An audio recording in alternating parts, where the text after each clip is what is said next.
social media gives us a distorted prism about what people think about politics. That is, it rewards viral content, it rewards inflammatory content.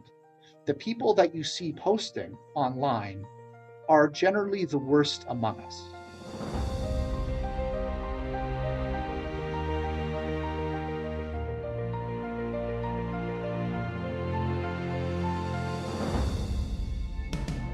Hey everyone, it's Disagreeing Well, the podcast about polarization, why it matters, what drives it, and what we should do about it. I'm your host, John Malloy, and today's episode explores a topic near and dear to my heart: politics and polarization. As some of you may know, I spent almost 20 years in politics before switching to academic life. I was a behind-the-scenes political staffer on Parliament Hill, including spending 5 years in the office of Prime Minister Jean Chrétien, and then served as an elected official myself as an Ontario member of provincial parliament and cabinet minister. And listen, politics is emotional and theatrical and determined to divide us, but something seems to be changing. Politics used to have more guardrails, lines that wouldn't be crossed by our politicians, and outside of election time, the day-to-day partisan bickering was simply background noise for most people. Our political beliefs didn't affect the way we interacted with each other or respected each other, didn't dictate our friendships, define our social circle, or even have a role in who we dated or married. All this appears to be changing. Divisions over politics seem to be running deep, and we increasingly seem to dislike each other simply because of our political beliefs. So why is this happening? Is it necessarily a bad thing? And again, what should we be doing about it? Now, to answer that question, we literally have the person who wrote the book on polarization, Eric Merkley, assistant professor of political science at the University of Toronto and the author of the brand new book entitled Polarization Eh, the Causes and Consequences of Affective Polarization in Canada. And I should stress that, yes, the A is spelled EH, as in take off A, for all the Bob and Doug McKenzie fans out there. And for those of you too young to know who I'm talking about, that's why we have Google. Eric, welcome to Disagreeing Well. Thanks for having me. Now, I want to hear about the book, but first of all, tell us a little bit about yourself. How did you come to study polarization? Well, I was a postdoc, so I did my PhD at UBC. I was a trained Americanist, so I had a dissertation kind of focused on why people don't follow expert advice on a whole host of things. And then I got to a postdoc at University of Toronto, supervised by Peter Lowen, and I decided to kind of pivot to Canadian politics in my research agenda. And one thing that really kind of caught my attention was this notion of polarization. We had kind of all this academic research, especially in the United States, on this question. How polarized are they? How bad has it gotten? What's the nature of it? What are the consequences of it? And then just kind of doing just a cursory review of the Canadian work in this area, there just wasn't a lot. But there were a lot of claims about polarization, and so you'd see these stories and in all the major news outlets that we're becoming like America and everything's terrible and we can't disagree with each other anymore. But we had no evidence, like no actual real evidence on many of that besides basic descriptives about affective polarization, which we'll talk about. I wanted to apply social science to this question and see what the story is and how we are or aren't different from the United States, and how we can shore up our democracy with those results in mind.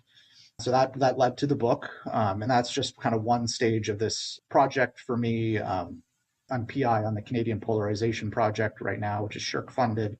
We're looking at kind of a 5-year longitudinal study of Canadians over time, how polarization changes and how it's tied to things like support for democratic norms and democracy. I've got another project kind of situating Canada cross-nationally, so how we compare to the US, the UK, and other countries. And I do think a lot more work needs to be done on democratic resilience, and we'll have plenty to talk about that later on, I think. No, I mean, there's no shortage of things to talk about, and the point you make about, do we have any evidence? I mean, everyone says polarization is getting worse, but do we have any evidence? And that obviously has led you to the book and the research. I'd love to ask you about why we don't listen to experts, but maybe that'll come up a little bit later. But tell me about yourself. Are you someone who likes to build bridges? Are you personally sort of offended by the level of polarization and division that you see out there. And we're going to talk about polarization, what it means, because then it doesn't necessarily mean that people have strong views on things. It's more than that. But are you personally concerned with what you're seeing? Yeah, I am. And, actually, thinking about a secondary personal motivation for this project, back in my university days at Wilfrid Laurier, actually, where I did my undergrad, I grew up in Kitchener. You were my member of provincial parliament, actually. I was involved with the campus conservatives. And so I was kind of in the I won't mix of, comment on that. We'll leave that aside. So well, we won't be polarizing. Yeah. yeah. But I was involved in the 2007 campaign. Matt Stanson, I believe, was your challenger. He was the candidate. You completely destroyed him that election. But yeah, I was a door knocker and all that. And so I was in the mix of this kind of partisan political climate for a number of years. And towards the end, I got a little bit disillusioned with what I saw, and that it was very much kind of a bunker mentality of us versus them, and we can't talk about ideas and debate about ideas, and eventually I gravitated away from that and towards academic research. But a lot of that experience kind of did not sit well with me, and still doesn't sit well with me today. And so that's another motivation for me. And so yeah, I'm concerned about polarization. We see how far it can go looking south of the border. Things that we never imagined could happen are happening. Democratic institutions are crumbling.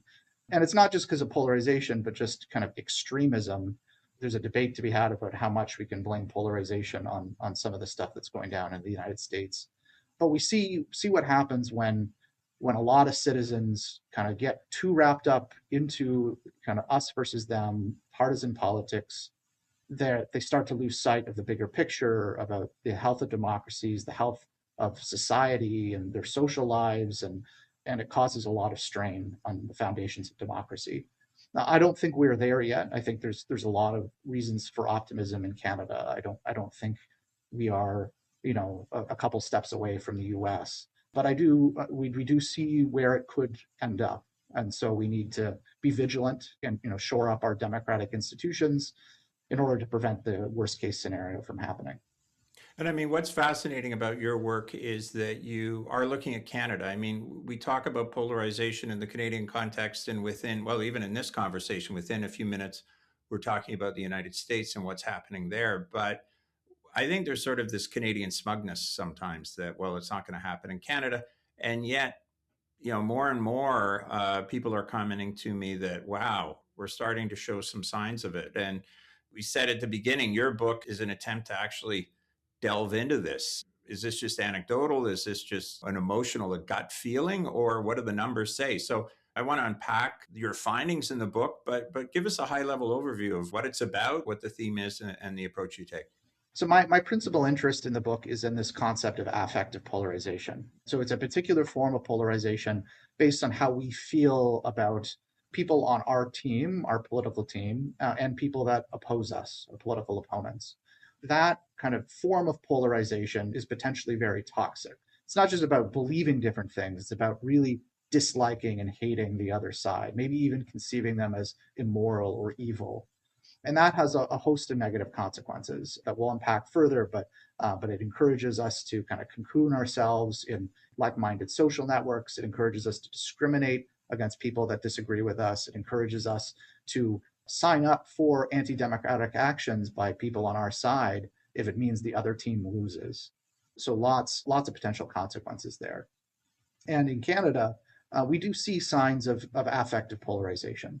Over time, we've increasingly disliked our political opponents in ways that kind of mirror left-right politics. That is, conservatives are increasingly disliking liberal supporters and the Liberal Party and the NDP party, and liberal and NDP supporters, the same can be said of the conservatives. And so we see this evolving over time. It's not a thing that just happened in the last 10 years. It's not a thing that just happened in the Trump era. It's a thing that's been going on since the 1980s, a slow march towards this form of polarization. That is what we see in the United States too, though to a sharper magnitude. To sum it up, I guess in one sentence, I mean, your book found that it's a real thing in Canada and that it's getting worse. I mean, you crunched the numbers, so to speak, and and came up with it, this affective polarization. I think it's important, if you want to just say a little bit more, this isn't about necessarily having a heated argument at Thanksgiving dinner after 3 glasses of wine on a particular policy issue. I mean, this actually comes down to, I don't want to be friends with someone on the other side. I don't want to date them. I don't want to marry them. I mean, it's not simply about certain topics that we won't talk about. It's actual, I despise the other person. I mean, do you want to say a little bit more about what you found in your work? Absolutely, and that gets to the trickiness of measuring this concept. So, over time, we can show these over time trends using the Canadian election study, which is kind of the best vehicle we have to measure Canadian attitudes over time on a whole host of political topics. The only thing they have in there that allows us to measure these attitudes is what we call feeling thermometers, which is, how warm or cold do you feel towards X party? That tells us something, but it doesn't tell us everything. So more recently, scholars have kind of developed this similar concept known as political sectarianism. And it moves beyond just mere like and dislike to, do you feel intensely averse to the other side?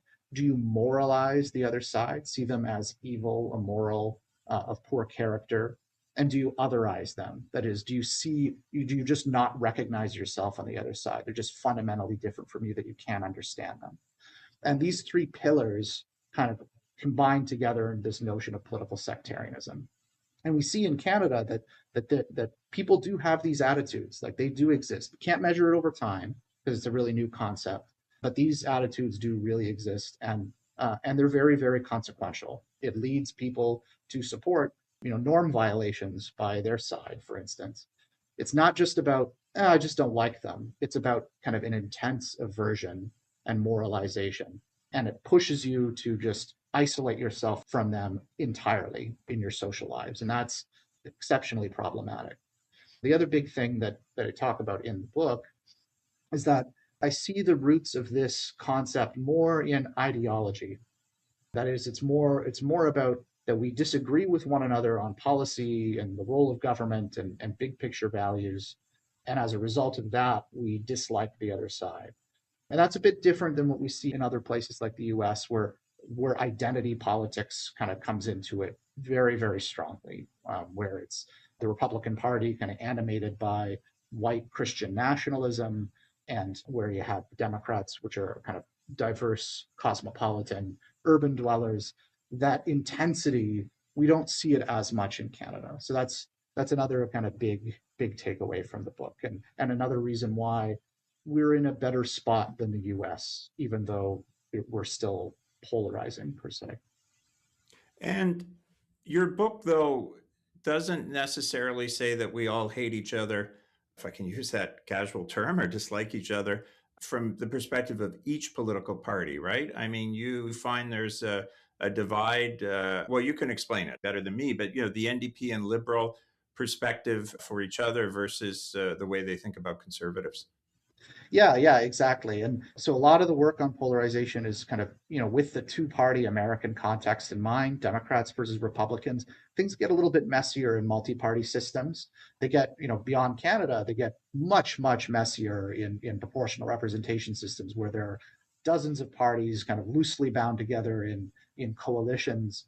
But what we see in Canada is that there's this left-right dimension that kind of mirrors that ideological divide that I was talking about. That conservatives came to dislike the Liberals much, much more over time. They always mostly disliked the NDP. Liberal and NDP supporters came to dislike the Conservatives, but Liberal and NDP supporters are actually warmer towards one another than they used to be in the past. And the people that are most warm towards each other in that partisan grouping are people that are really ideological. So the people that are ideological in the Liberal Party and the NDP Party, they see both of those parties as kind of bastions of progressivism and are more indifferent towards them. They're willing to vote for whoever it takes to beat the conservatives. One of my students kind of talks about this notion of negative partisanship, that you care less about what party you are in and more about just beating the other side and forming an identity in opposition to the other team. And we see that sort of dynamic playing out in that context, where ideological Liberal and NDP supporters are they're not really securely fastened to their own party, but they are definitely motivated to beat the conservatives. That's an important dynamic that sets us apart a little bit from the United States as well. And just to stress, part of what's driving this is beyond the actual policy issues. It's the other people are bad, right? I mean, this is not, I don't want the conservatives to win or the liberals to win because of their tax policy or their policy, even on something like the environment. It's because liberals are bad or conservatives are bad. Is that what you're finding? I mean, how bad is some of the finding? Yeah, that is the consequence. The ideological debate itself is probably a good thing. Ideologically divided parties that offer competing policy packages to voters, give them real options at the ballot box. These sorts of divisions are generally thought of as pretty good for a democracy. And so it makes sense that we have the problem is that we have not been able to have that increased policy disagreement without the affective consequence of they are threatening to me because they believe things that are much different than me. So the affective polarization is a consequence of this ideological division that's emerged over time between Canadian parties. And the trick is, how do you get the meaningful policy disagreement without toxic affective polarization? And that's where we're at. And in this context, affective is sort of a synonym for emotional, right? I mean, Yeah, yeah, yeah, yeah. this is the other side. I'm just going to dismiss them. They're bad people. But what's interesting, well, there's so much that's interesting in your book, but that this is driven by ideology. Well, I grew up here in Waterloo Region, Ontario, obviously, and if you were Catholic, you were liberal. My grandmother, God bless her, I believe it was a Toronto Telegram, was not allowed in their door. She came from she was, matriarch of a large Catholic family because it was a conservative newspaper. Ideology wasn't as big, but what you're finding now is that it is driving it, your attitude. And I mean, this gets caught. You got to take a jump here because we're sorting ourselves, to use the political science term, into these parties because of ideology, but then it's moving beyond it. And I don't really like the other side, not, as I say, because of their tax policy or their environment. So explain that dynamic, how my grandmother is no longer the stereotypical. No, that's a great point. Ideology used to not structure the Canadian party system, not in the way that we think of it now. So to the extent that it existed, it was the CCF NDP on the left, and then the progressive conservatives and the liberals kind of in the center. They couldn't really be sharply disentangled in terms of their policy commitments. You had the PC party supporting wage and price controls in the Trudeau era. Like, you could not differentiate them meaningfully along those lines.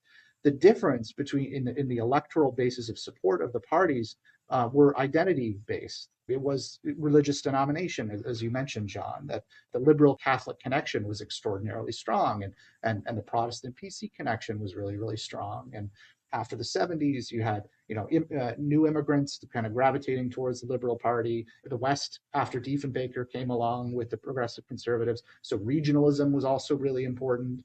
So some of these still matter today, but not all of them. So as some of these identity cleavages started to fade away, ideology kind of came in its place. So, Catholics are no longer notably liberal, not in their electoral behavior. That's been replaced by a religiosity dimension, where religious voters are much more likely to gravitate towards the conservatives and secular voters to parties of the left. And some of the rise of ideology is because the parties themselves changed. And so that's another message in the book, is that the parties polarized ideologically. So the conservatives and the Liberal Party kind of diverged. This, started in the 1980s. You had Brian Mulroney and the blue Tories kind of prevail over Joe Clark and the red Tories. And that progressive conservative government, by even standards today, was very, very conservative in terms of, privatization of crown corporations and a whole host of very economically conservative policy programs. So you had this movement towards the right by the conservatives, and you had the rise of reform. So you had this movement. Over time, you also had movement by the liberals to the left. It came in fits and starts. So you had movement to the left, then it kind of stopped in the 1980s with the debt crisis, and then it accelerated further when Paul Martin became prime minister, and then through on to the Justin Trudeau years. So you have this divergence between the conservatives and the liberals. Before, you couldn't really distinguish them. ideologically, but now you can. And citizens follow suit. They learn from those cues. They see conservatives taking on right wing positions, they see liberals taking on left wing positions, and then they act accordingly. And that could be some combination of, if you're a committed partisan, maybe you do change what you believe about policy in order to support your team. But the story in my book is more about a second effect of changing electoral coalitions, where you see the parties taking on ideological positions, and then you switch your allegiances based on your own values and your own commitments. So the roots of this story are changing party conflict, where it became much more ideological starting in the 1980s, and this trickled down into the mass public, sorting the electorate accordingly. And as a result of that, we have affective polarization, which with all its negative consequences. Now, it's obviously early days, and your book is, like all books, a snapshot in time. But do you see things changing with the rightward shift of the Liberal Party? I mean, that's probably a question you're asked all the time. I mean, the Liberal Party, they were in favor of the carbon tax until they weren't. And I mean, it was quite something to watch a party swallow itself whole. And I actually think Mr. Polyev, listeners will already know I'm a liberal, but I look at Mr. Polyev and say, yeah, he's got a point when he says they stole all our policies. So, looking forward, do you think this could affect things? Oh yeah, definitely. So when I finished this book, it was before Trump and his attacks on Canada. It was before the last federal election, and then everything just changed. And yeah, it could be changing in a way that depolarizes Canada over time. One is that we have this Trump threat kind of hanging over us, and it's really not going to go away anytime soon. And even if the Democrats prevail next time, like the institutions of American democracy are so fragile right now, it's going to be a very long time before the U.S. recovers fully and that threat truly, truly dissipates. But that changed the electoral calculus considerably. You had this kind of emerged two-party system, which it's never looked like this since 1928. It's been a very long time since we had this much consolidation. Carney has moved to the right, moved the Liberal Party to the right. Normally, you would say, okay, well, then that leaves space for the NDP to capture voters on the left, but they are nowhere. And, potentially about to nominate a leader who is very much on the extreme fringe. Going to be very, very hard for the NDP, even with the rightward movement of the Liberals, to capture their ground. And so then the question is, well, how do the Conservatives respond? And they have a very hard electoral map with their lack of competitiveness in Quebec, competing with the Liberals when the NDP is so fundamentally weak. And so if they want to be competitive, they have to kind of move to the center. And so the lesson from this book is, if elites depolarize, if we see less division between the Liberals and Conservatives, eventually the public will sort itself. They will become less sorted ideologically. They will dislike the other side a bit less. It takes a little while for this to kind of trickle down into the public, but if it's durable, it could definitely depolarize Canadians, and other things could depolarize us too, like the rising salience of national identity because of Trump's threats. Like, there are other things in the political environment right now that I think move the needle quite a bit. But it'll take some time. Assuming it's durable, it'll take some time for that to play out. The one question I have is, are we truly in a new equilibrium, or is this just a transition period? And I say this because, maybe, it is possible that the Trump threat, dissipates at least in the minds of voters, and politics return more to normal. The Liberals do have a problem in the sense that their base believes very much the same thing as NDP partisans. They are on the left. If you move too far to the right, you're alienating people that will go out and door knock for you, will donate, will volunteer, will vote for you. And so for Carney, it's a bit of a balancing act. You don't want to move too far to the right to fundamentally alienate your base, but you also want to take advantage of the weak NDP to maintain their competitiveness vis-a-vis the Conservatives. So I'm uncertain as to whether this situation now is a new party system, a new durable equilibrium. If it is, then there's a lot of potential for depolarization. If it's not, could just be a temporary pause, but we'll see. I'm very bad at predictions, so. But let me play the devil's advocate. The complicated nature of this discussion is it's the two steps. Is it necessarily bad that people are sorting themselves ideologically? It actually seems a lot more honest than saying, I'm a liberal because I'm Catholic.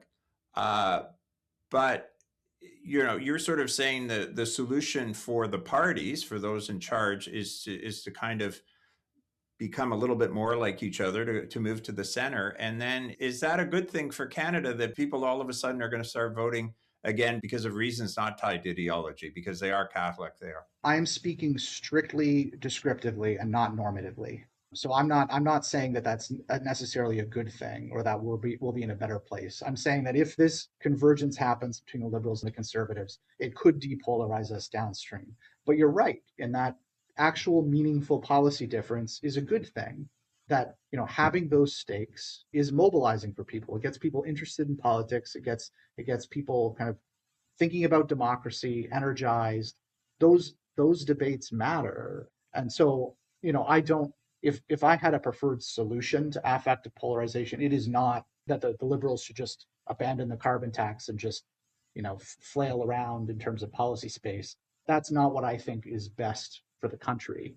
I think there are other things that we can do that mitigate the consequences of affective polarization while allowing for the substance of policy debate to still occur. I think that's the best way forward. But nonetheless, this is the environment that we have, and it is possible it's going to depolarize us. But it is also possible that it may demobilize us, make us less interested in politics, and have other sorts of negative consequences as a result of that.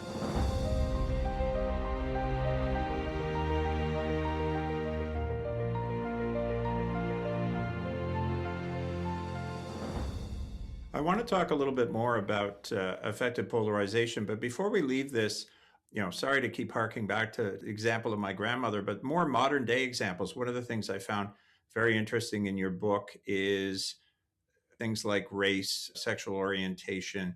Those are not playing as big a role as perhaps in the United States or elsewhere, is something I believe you found in the book. I don't know if you want to explain that. So scholars in the US talk of this concept called social sorting. It's similar to the sorting that I mentioned before. So the sorting I mentioned before was you have certain policy beliefs or ideological identities, and you believe right-wing things about policies, so then you support the Conservative Party intensely, and you become a partisan of the Conservative Party. So we call that ideological sorting or policy sorting, or a lot of different synonyms for it.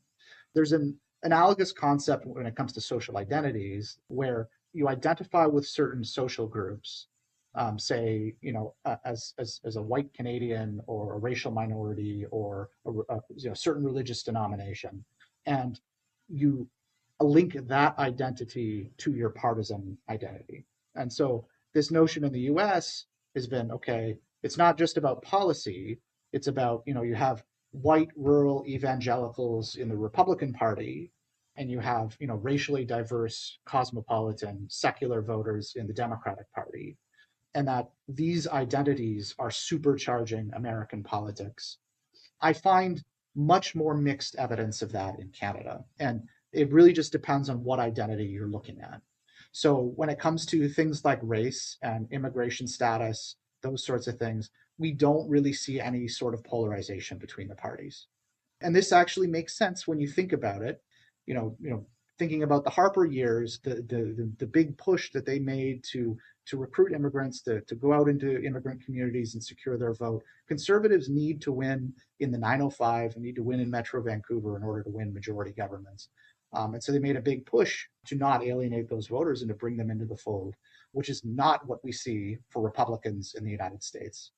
So race, we don't see polarization. Immigration status, we don't see polarization.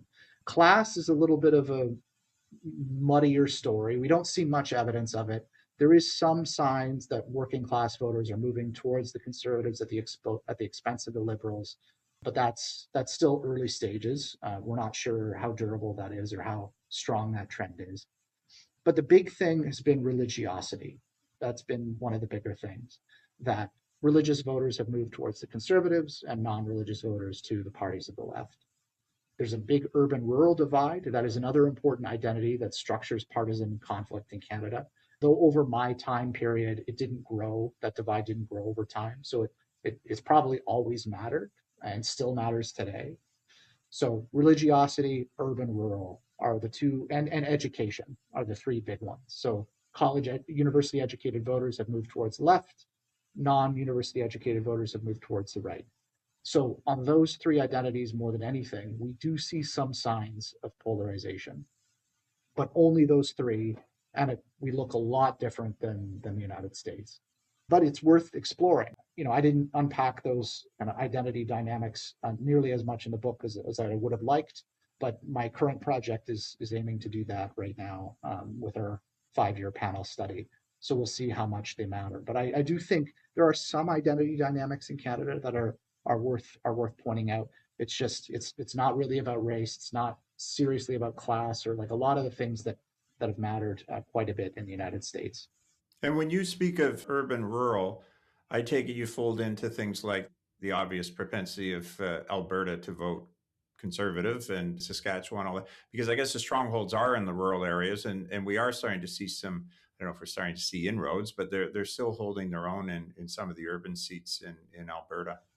Yeah, it's a thing that will always matter forever because of how our federation works. I don't want the message to be, identity social groups don't matter. They do matter. Some of them do matter, just not as intensely. They don't line up as neatly in the US into two camps as in the US as they do in Canada. That's the big takeaway. And a lot of those identity dynamics that I talked about in terms of religiosity, in terms of education, a lot of that is ideational too. That religious voters and non-religious voters, they have meaningful policy disagreements. They have different values. It's not like in the past where when we studied the Catholic Protestant divide in Canada between the liberals and the conservatives, there was no attitudinal difference between Catholics and Protestants that was worth noting. They just voted based on who their parents voted for and who they're supposed to vote for as a member of that social group. But a lot of the identities that matter in Canada, there are real attitudinal differences between those social groups. And so even when we do have identity politics and identity conflict in Canada, we can't strip ideas and values out of the mix. It's still very much ideational. So the problem we have, or the challenge we have, I think, isn't about people. It sounds very healthy that people are having differing opinions around issues of the day and that there actually is some contrast between the parties. It's the fact that that then carries on to this intense dislike. And one of the things you talk about in your book is the misunderstanding and the misperception. And we've talked about it in other episodes, the idea that every conservative sees a Liberal or NDP supporter as some snowflake who gets offended if you say Merry Christmas, and the people on the left see conservatives as old rich white men sitting around the golf course complaining about everything. Tell me the extent of this misunderstanding and maybe some of what's driving it. We've only really scratched the surface at studying these misperceptions in Canada. So some of my work kind of focuses on two dimensions of these misperceptions. So like how ideologically extreme do you think your political opponents are? And who do you think they look like? Like what is their social composition? They're of what race, they're of what religion, what class, all these sorts of things. And so what I do find is that we have beliefs about polarization that are roughly 2 times as strong as they actually are. That is, whatever differences that exist between parties about how divided they are by religion or race or any of these identity markers that I talked about, or how divided they are by policy ideas, we think they're at least twice, maybe sometimes 3 times as divided as they actually are. So, for instance, we have this stereotype that conservatives are all wealthy. And so we overrate how wealthy they are massively. That's kind of a classic example, by 300%. As ordinary citizens, we tend to have trouble with base rates, and that is that we tend to exaggerate small quantities a lot just because we can't really conceive of them that well. So you have to be careful about how we measure these sorts of exaggerated beliefs. But nonetheless, across all of these dimensions, thinking about conservatives, what share of them are evangelical Christians? Thinking about Liberal and NDP supporters, what share do you think are racial minorities? Thinking about, the average, what conservatives believe about the environment, what percentage of them believe that you should prioritize the jobs over the environment? So any of these types of questions, we tend to exaggerate kind of these partisan stereotypes roughly 2 to 3 fold over the benchmark that I set in the book. So big differences. And there's some evidence based on the Canadian election study data that tendency to exaggerate has gone up over time, at least in regards to our beliefs about how extreme our opponents are. And that obviously is feeding into this idea that my opponent is evil, that my opponent's going to do damage. I've got to tell you, thinking back to my time in politics, the one instance that I look back and cringe, well, I have plenty that I look back and cringe on, is the idea that when a complicated issue would come up behind closed doors, people would say, thank goodness we're dealing with it and not the opposition. And the inference, of course, being because the opposition are evil people and they would sell out, being a liberal, the opposition was the conservatives, they would sell out the environment. They would put poor people out in the streets. It was this sort of underlying, we can't trust them that's there. And obviously this misperception is feeding into that or creating that or helping to create that view. Yeah, definitely. It's a tricky story though when we think about these misperceptions. So on and it's worth considering where they come from. On the one hand, there's lots of things out there in the media environment, how politics is covered by reporters, what we see on social media. It tends to feed into these exaggerations. Reporters kind of, cover politics as a binary, one side versus the other. And there's some good evidence in the US that there's a tendency to get quotes from the most extreme people on each side. And those are kind of the representations that people have in their minds of one side versus the other. And all of this in our environment is reinforcing those stereotypes. To some degree, it is because of the environment that we're in. But there's a second story as well, and one that, as we become more polarized, as we form identity attachments, we tend to reinforce that identity attachments by exaggerating differences with outgroups. This is kind of a well-known process in social identity theory, that to build that group allegiance, we have to make it seem like we're very different from the other side. So these misperceptions to some degree come from polarization. So as we become more polarized, we adopt even more misperceptions about the other side. So there's a tricky kind of causal feedback loop here that we haven't fully disentangled as scholars, but is worth considering. So this is all to say that if I could wave a magic wand and make people believe correct things about the other side, it's not necessarily going to change that much because the polarization itself causes those misperceptions. So worth studying, but it's very, very complicated. It's feeding in on itself. I mean, we're feeding in on each other. And of course, you went to the place where everyone's mind goes. This is all the fault of social media. There's a smile on my face as I say it, but I think there's lots to say about social media and the way it goes. I'm just sort of smiling because it's sort of a tidy way to explain all that's going on. And you spent a lot of time looking at social media. You spent a lot of time looking at partisan media, which is a little bit different in Canada. I mean, there's certainly critics of some of our papers, the National Post or the Toronto Star, but nothing compares to Fox News or MSNBC, I guess now called MS Now. So what are you finding about the role of media and social media, obviously in this vicious circle, but also in feeding polarization? This is a really tricky concept, tricky debate, because I do think there are social media and partisan media effects on polarization, but I think we tend to put a little bit too much at the feet of these sorts of these changes in our media environment in explaining polarization, which has been occurring since the 1980s. So it's a slow moving long-term process that can't be fully explained by more novel developments. So we have to keep that broader context in mind. So in the book, I make use of a unique data set where we can actually observe what things people click on in their online search behavior, their use of social media applications, what news outlets are they visiting. We were able to track that for a sample of respondents over the course of a month in the 2019 Canadian federal election. And what we see is that mainstream news holds up very well in Canada. People, even in their online behavior, they visit Global, they visit CTV, they visit CBC, even conservatives visit CBC. Despite the gripes, they visit CBC and they dominate. They dominate the landscape. Our big dailies hold up particularly well, but it's the mainstream news that dominates. And whether it's domestic partisan media like Rebel News or American partisan news, people just don't visit those sites. They don't pay attention to those news sources. And the really reassuring thing is that, when we think about what we call a media diet, so what share of your news comes from mainstream sources, what share comes from partisan sources, and we can compare what the kind of overall media diet looks like of conservatives versus liberals and see how they diverge. And what I find is that there is considerable, overwhelming overlap on the order of 86% in the media consumption patterns of liberals and conservatives. So what they pay attention to, even online, is very, very homogenous and similar to one another. So we can't push the echo chamber narrative too far where conservatives are just on Fox News and liberals are just paying attention to their own media. Can't really push that narrative too far.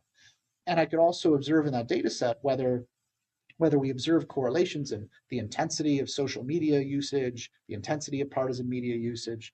Any of this connects to affective polarization in any way. And I really find very few signs that that's the case. But what about social media? And I'm thinking of, the students I teach who they get their news from, they get it from TikTok. Yeah, I don't really find a huge social media effect in terms of intensity of use and how polarized they are. I do find some association between just consuming normal domestic news media and polarization in that behavioral data.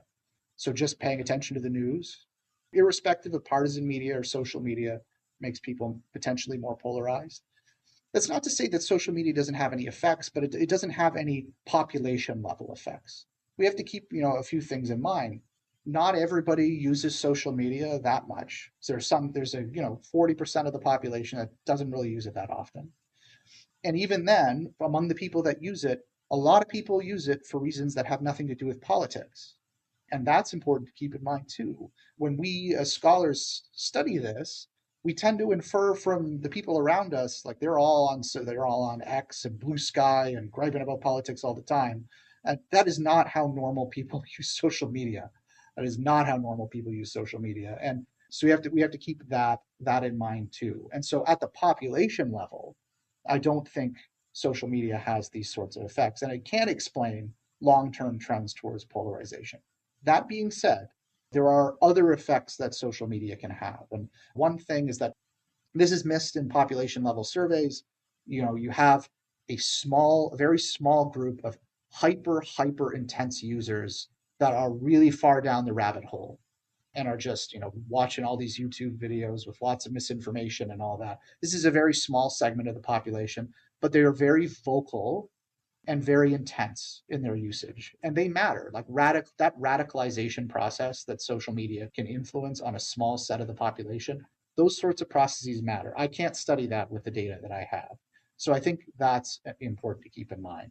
The other thing that's worth considering is that what scholars have found is that social media gives us a distorted prism about what people think about politics. That is, it rewards viral content, it rewards inflammatory content. The people that you see posting online are generally the worst among us because it's the gratification process that they have of posting that they just keep doing it and doing it and doing it. And it fills up our feeds. And most of it gets dominated by a small set of users that are very toxic, very polarized, very inflammatory. This is worse on some platforms like X than on others. So it varies platform to platform. It varies over time as the algorithms change. But nonetheless, there's this selection effect where people that are really polarized are very active on social media. Their content gets so much more reach. And we see that if we're passive social media users, we see that kind of toxicity on social media. And we draw the inference that, oh, everybody thinks this is like people are just the worst. And it leads moderates and people that are less polarized to engage even less on social media.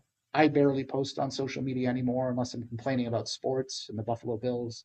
And lots of other people I know are in the same boat where they're they're sick of it. They disengage, leaving people left that are very polarized and very toxic. And so the picture we get about social media is a distorted prism about what our society actually thinks. But we still draw that inference. So when political elites, when politicians, they're on social media, they think that's what the public thinks. When journalists kind of, they'll write a story about this is the public reaction to X event, and then they'll pull up a bunch of social media posts. So I think social media can distort our political discourse in a way that's fundamentally disruptive, even if it's not kind of making more people more polarized at the population level. So there are lots of reasons to be concerned about social media, but it's not that it's creating this kind of these legions of polarized individuals out there and it's not explaining kind of over time trends towards polarization. It matters. We just have to be careful about discussing social media and its effects in society.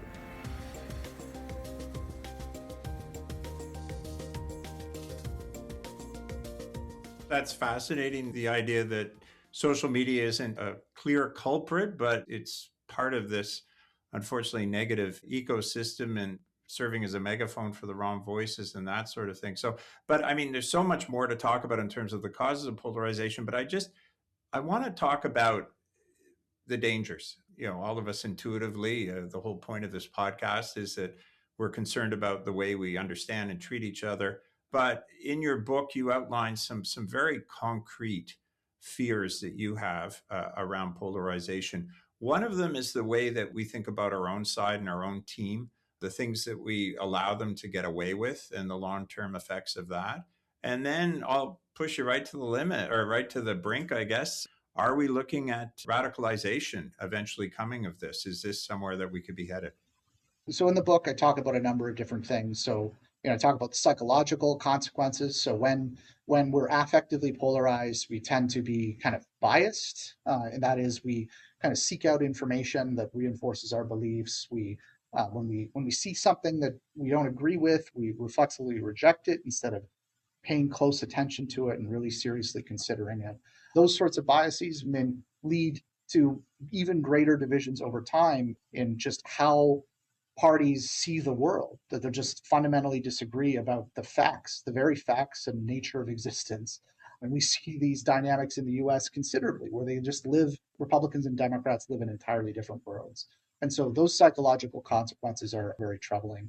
I talk about social consequences. I raised a few of these points earlier that we'll tend to cocoon ourselves into like-minded networks. We'll troublingly discriminate against people in our daily lives, even when we have good grounds to pay attention to other information. So a good example is I have an experiment in the book where people are asked to make a decision about who to give a loan to. They're given profiles of two individuals. It reveals their politics, but it also reveals their credit history.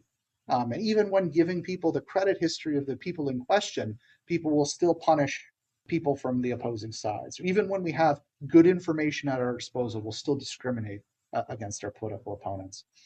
I talk a bit about the pandemic in the book as well. And so one thing I find in my research is that the polarization that existed in Canadian society encouraged us to polarize on the pandemic. That is, it kind of pushed polarized conservatives to reject masks, to reject vaccines. It pushed polarized liberals and NDP into the more pro-science camp. So that polarized response to the pandemic was because of how polarized we were to begin with.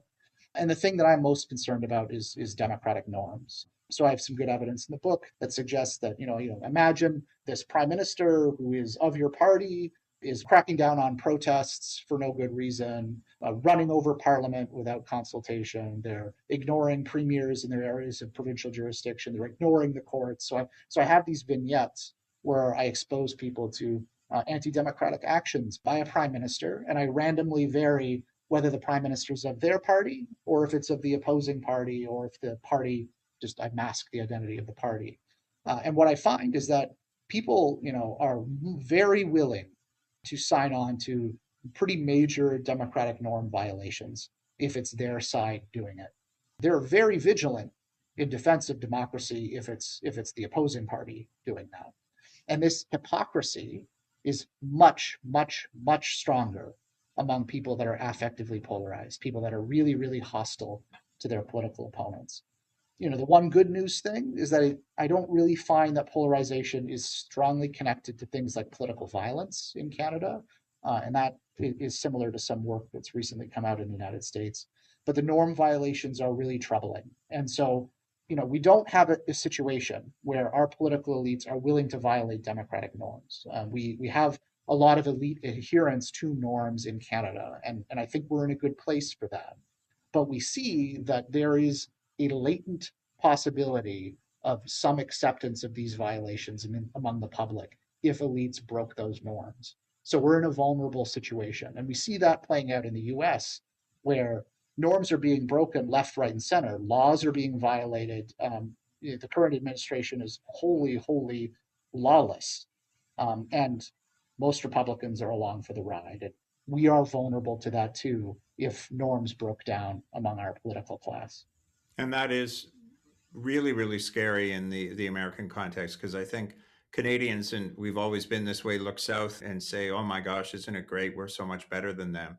And the fact that the seeds are there is really disturbing. Let me turn to the final topic, perhaps the easiest one. What do we do about this? I say that tongue in cheek. I mean, how do we deal with this polarization? Your book has some thoughts at the end, and please share your perspective on where do we go with this as a society in terms of our political elites, but also individually. Are there things we can do, or even in small groups, whether we're talking about faith communities or service clubs or universities or what have you? It's tricky to think about solutions. We talked about earlier that you don't want to take the policy out of politics. You don't want to take the ideology or the values debates out of politics. You want to find a way to preserve that while kind of curbing negative consequences. And so none of the solutions I talk about in the book are, well, the liberals and conservatives should just agree with one another and not offer distinct policy alternatives. I think we do not want to encourage that at all. We need to maintain that robust form of debate in Canadian democracy. But elites, they behave in ways that aren't always tied to sincere policy disagreements. They will attack one another. They will refuse to get along with one another. They'll use inflammatory rhetoric. They'll use these tools because they think it helps them get elected. And politicians are incentive followers. They want to get reelected. They want to win. And so we need to think about ways of kind of changing the incentives to kind of demotivate them from using that sort of inflammatory rhetoric. This chapter of the book is very much speculative in the sense that, I think some of these things will help at the margins. Nothing's going to cure everything, but I think they can help. And so one big thing that I talk about is campaign finance rules. So we have this situation back in the 90s. Corporations and unions fronted the bill for campaigns to a very large degree. And obviously, there's lots of troubling normative consequences about that, but that's the reality. And then Prime Minister Chrétien kind of took them out of the mix and then set a limit for individual donations, but also backed up public financing of political parties with a per vote subsidy so that you can get reimbursed based on the votes you receive in the previous election. Not a perfect solution. It benefits large parties at the expense of smaller parties. Like there's lots of issues with that, but there was a robust kind of public financing regime in place. Harper comes along, lowers the individual limit to 1,000, and then eventually eliminates the per vote subsidy. And he did this for explicitly partisan reasons, because the new Conservative Party emerging out of the Canadian Alliance of Reform era had a massive base of small dollar donors and they had a massive fundraising operation where they could bludgeon the parties financially as if you eliminated the per vote subsidy. Eventually, everybody's kind of caught up to the Conservative. Well, maybe not caught up, but they're competitive now in that form of fundraising. But it has left everybody very vulnerable and dependent on their ability to raise small dollar donations. And what we know from the US is that people that give donations in those increments tend to be very ideological, very affectively polarized, very polarized. And so if you want them to open up their wallet, you're going to have to throw them some red meat. If any of our listeners have ever been on a party mailing list, you get bludgeoned with all of these emails that are exceptionally inflammatory, lots of bold, all caps, trying to scare you about the other side. This is how you raise money in this climate. And it's not just the emails, it's how they engage in public, how they treat the other side, all of this, because they need to raise money. Added on to that is we are in a climate where it is in a party system where it's very hard to get a majority government because of the strength of the bloc in Quebec. And well, the NDP is not as strong as it used to be, but when I wrote this, they were in a better position. But the fragmentation makes it hard to win majority governments. And so you get minority government after minority government, and then it doubles the problem because you're always got an eye to the next election. You've got to have the campaign war chest built up. You got to keep raising money over and over again. There's no limits on pre-writ spending. And so you want to lay the groundwork for the campaign by just continuously publishing ads and raising money and on and on and on in this permanent campaign. And so this interaction with the party system and the rise of minority governments and this dependence on individual donors has made politicians become much more negative, much more toxic than they used to be, because that is their incentive. It's to do that. And so I do think that we need to think about ways of changing campaign finance rules. I'm not saying go back to parties being fronted by corporations and unions, but we need to think about changes to the campaign finance rules in order to make them less dependent on these forms of donations. And that could change elite incentives. Limits on pre-writ spending, also a possibility in that lane too. The final question, individuals. What can ordinary people do in terms of what's happening? And obviously putting pressure on our political elites, on those in charge to change their ways. But what do we do?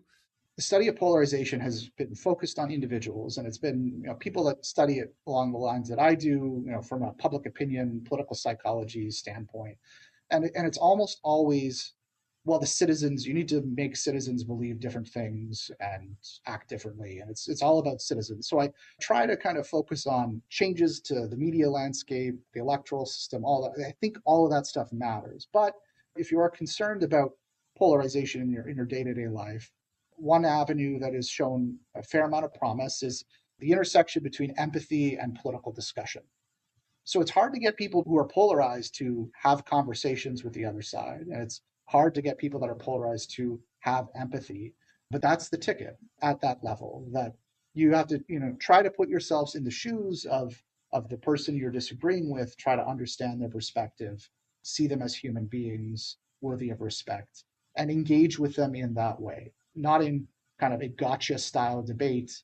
You have to, extend respect, listen, and engage accordingly. So if you have, family members who believe extraordinarily different things, and you're like thinking of, trying to find ways to keep the peace, that's how you want to approach those sorts of situations. Now, is that going to solve polarization? No, because that family member could just turn around and go watch Fox News immediately after your conversation's over, and then they're back to square one. So it's not a solution, but if you want to manage those social relationships, that's how you have to engage with people. There's some NGOs and advocacy organizations working in this space trying to find ways of encouraging people to engage in conversation with political opponents.